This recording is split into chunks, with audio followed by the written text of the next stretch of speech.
साल का पहला ग्रहण 7 सितंबर को लगने वाला है।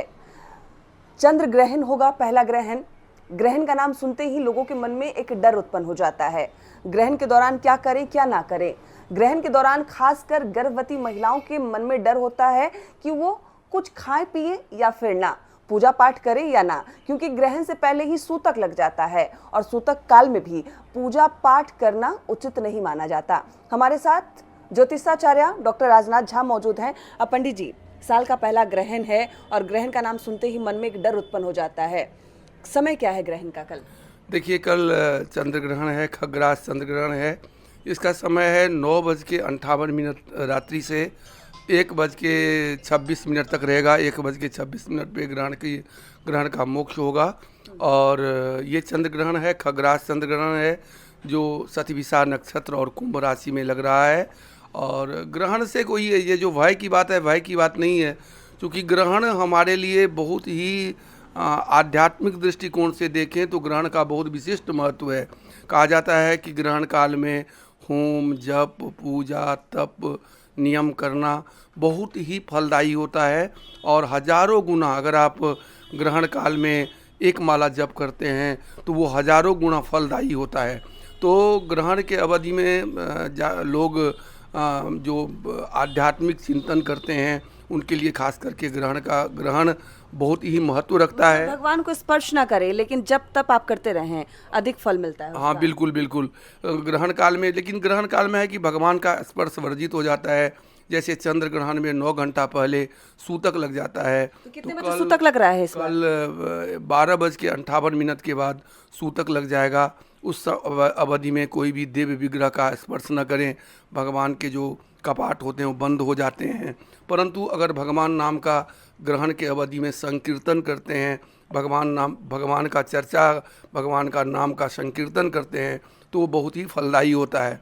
खासकर ग्रहण के अवधि में व्यक्ति को नियम संयम पूर्वक रहना चाहिए।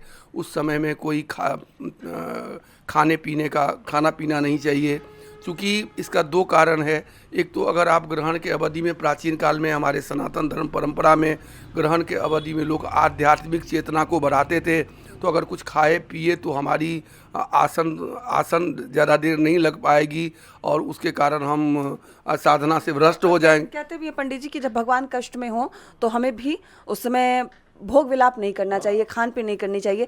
लेकिन गर्भवती महिलाएं जैसे भी होंगी तो वो क्या खा पी सकती हैं? खासकर जो बीमार हैं, बुजुर्ग हैं, गर्भवती महिलाएं हैं, उन्हें कैसे पालन करना नहीं चाहिए? तो हमारे धर्मशास्त्रकारों ने बताए हैं कि बाल, वृद्ध और जो गर्भवती महिलाएं हैं उन पे ये नियम लागू नहीं होता। वो अपना दवा अगर कोई ले रहे हैं तो ग्रहण के अवधि में दवा ले सकते हैं, क्योंकि शरीर माध्यम खलु धर्म साधनम कहता है। पहले आप शरीर की रक्षा करें फिर धर्म करें, तो शरीर की रक्षा भी एक बहुत बड़ा धर्म होता है। तो इसलिए जो बाल हैं, बच्चे हैं, वृद्ध हैं या कोई रोगी हैं या प्रसूति हैं, तो उनके लिए जो औषधि, दवाएं, जल फल है वो ले सकती हैं।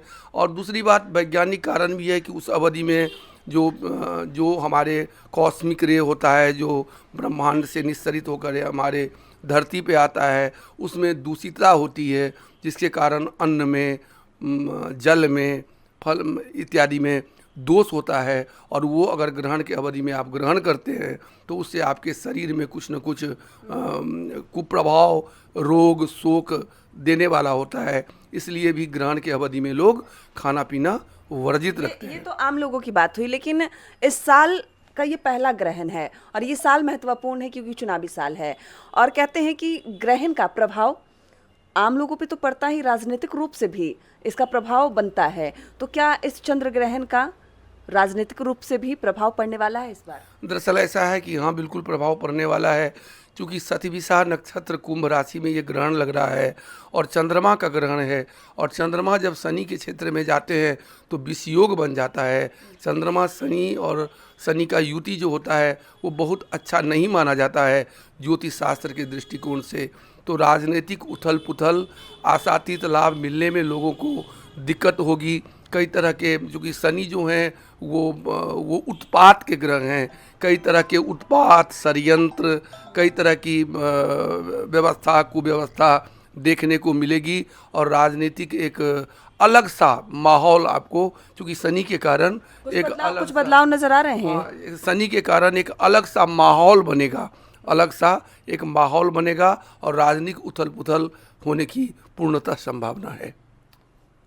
इस ग्रहण का कुछ विशेष प्रभाव पड़ने वाला है हमारे देश पर, हमारे आसपास, या फिर लोगों को ज़्यादा डरने की ज़रूरत नहीं है? देखिए, ग्रहण का तो ऐसा है कि शतभिखा नक्षत्र के ग्रहण जो है, शनि के राशि में ग्रहण बहुत श्रेष्ठ नहीं माना गया है, परंतु हम अगर आध्यात्मिक चिंतन करते हैं, अपने अपने इष्ट का अनुव्रजन करते हैं, विभिन्न राशियों पे भी विभिन्न तरह के प्रभाव पड़ते हैं। तो आजकल तो सब पेपर मीडिया में आप देखने को मिलेगा कि मेष राशि वालों को ये होगा, वृष राशि वालों को वो होगा। तो जिन राशियों के ऊपर कुप्रभाव है, वो राशि वाले अगर अपने इष्ट देवता का, जो भगवान के प्रति उनकी आस्था है, ग्रहण के अवधि में उनका पाठ पूजा जप करते हैं, तो उनके ऊपर कोई कुप्रभाव नहीं पड़ेगा। दरअसल जहाँ तक राष्ट्र की बात है, तो इस ग्रहण का प्रभाव पड़ेगा जैसे कुछ प्राकृतिक आपदाएं, कोई विषाणु रोग वगैरह, उत्पात वगैरह, क्योंकि शनि बड़ा उत्पाती ग्रह होते हैं। शनि क्रूर ग्रह ज्योतिष शास्त्र में माना गया है। शनि और मंगल का प्रभाव जो है वो प्राकृतिक रूप से भी अच्छा नहीं माना गया है। तो कुछ प्राकृतिक उत्पात, रोग, शोक इत्यादि देने वाला होगा, परंतु हमारे आचार्यों ने, हमारे पूर्वाचार्यों ने, धर्मशास्त्रकारों ने बताया है कि अगर कोई तरह का इस तरह का उपद्रव प्राकृतिक हो या कोई भी ग्रह गति में कोई परिवर्तन के कारण प्रकृति पे आने वाले अशुभ प्रभाव पड़े, तो उस समय में व्यक्ति को धर्माचरण करना चाहिए। अगर धर्माचरण आप करेंगे और पूजा जप संग भगवान नाम का संकीर्तन इत्यादि यज्ञ इत्यादि होगा, हमारे राष्ट्र में होता ही रहता है। भारत एक यज्ञ पूजा अनुष्ठान आध्यात्मिक प्रधान देश है, तो इस देश में होता ही रहता है। तो उससे ये सारी विपदाएं जो आने वाली है, ग्रहजन्य कुप्रभाव है, वो मिटेगी और हमारा राष्ट्र समृद्धि की ओर अग्रसर होगा। बिल्कुल। तो साल का पहला ग्रहण लग रहा है, लोगों के मन में डर है, तो ग्रहण से बचने के लिए आपको पूजा पाठ करना होगा, भगवान को स्पर्श नहीं करना होगा, क्योंकि ग्रहण से 9 घंटा पहले ही सूतक काल लग जाता है और सूतक काल से ही ग्रहण काल तक भगवान को स्पर्श करना वर्जित कहा गया है। आप मंत्रों का जाप कर सकते हैं, भगवान को याद कर सकते हैं और ग्रहण काल में खाना पीना और कोई भी ऐसे काम करने से बचें। हालांकि बच्चे, बुजुर्ग और बीमार व्यक्ति, गर्भवती महिलाएं ग्रहण काल में खाना पीना और दवाई ले सकती हैं। विनीता मिश्रा, न्यूज़ 18 पटना।